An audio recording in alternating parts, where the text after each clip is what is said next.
Pa svi znamo mi da EPH ruši Dinamo. Svi mi to znamo, pa vi to svi najbolje znate. I ja znam i razlog zašto to radi. Jer su me ucjenjivali da im prepustim Dinamo. Rukovodstvo EPH, vlasnici EPH su me ucjenjivali da im prepustim Dinamo. Evo, prvi put vam sad to kažem. Pa to je poanta toga.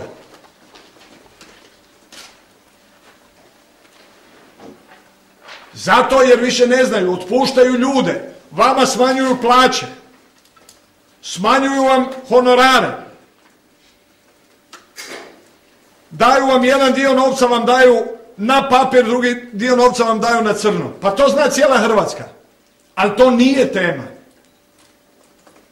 Zašto? Pa zato jer ne prodaju novine, nemaju kvalitetan proizvod. Prazni su im i šuplji računi, u dugovima su. E sad ti koji nemaju pojma, koji proizvode gubitke, koji ljudima čine nepravdu, oni nas u Dinamu koji smo najuspješnija hrvatska organizacija. Nema INA, nema Pliva, nema nitko u Hrvatskoj, nijedno poduzeće nema novca koliko na računu. Nemaju svi zajedno koliko Dinamo ima novca na računu. Što bi rekao Čiro, kaš sine, kaš. I sad oni propalice koji su uništili gospodarstvo, koji su uništili listove, koji vas tjeraju na ulice, koji vam uzimaju elementarna prava. Pa gdje je taj Helsinški odbor? Sreo sam nedavno Čička.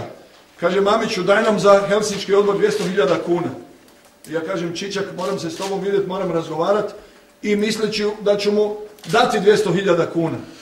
A onda poslije dođem pa mislim, pa gdje si ti Čičak i Helsinški odbor sve ove godine, koliko je meni nepravdi napravljeno, da ni jedanput niste stali u obranu toga?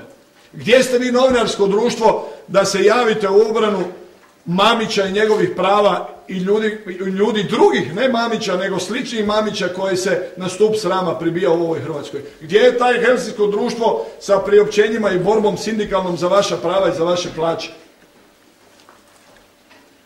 E ja pozivam državno odvjetništvo, pozivam pravosudna tijela, policijske organe da pročešljaju poslovanje prvenstveno EPH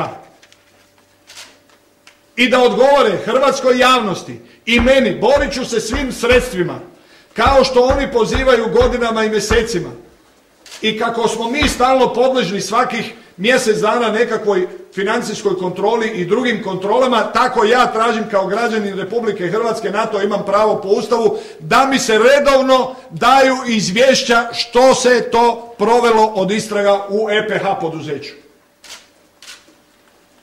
Od privatizacije i portfelja koji je EPH kupio, naravno da ću se konzultirati s odvjetnicima i iskoristiti svoja prava da na svim institucijama u Hrvatskoj i u Europi EPH izvučem na površinu i da provjerimo što je s njihovom privatizacijom, što je sa pravima zaposlenika i novinara u toj novinskoj kući, koja ništa ne radi nego godinama ruši nogometni klub Dinamo i naravno mene kao čelnika, jer ja sam zalog stabilizacije, zalog kontinuiteta.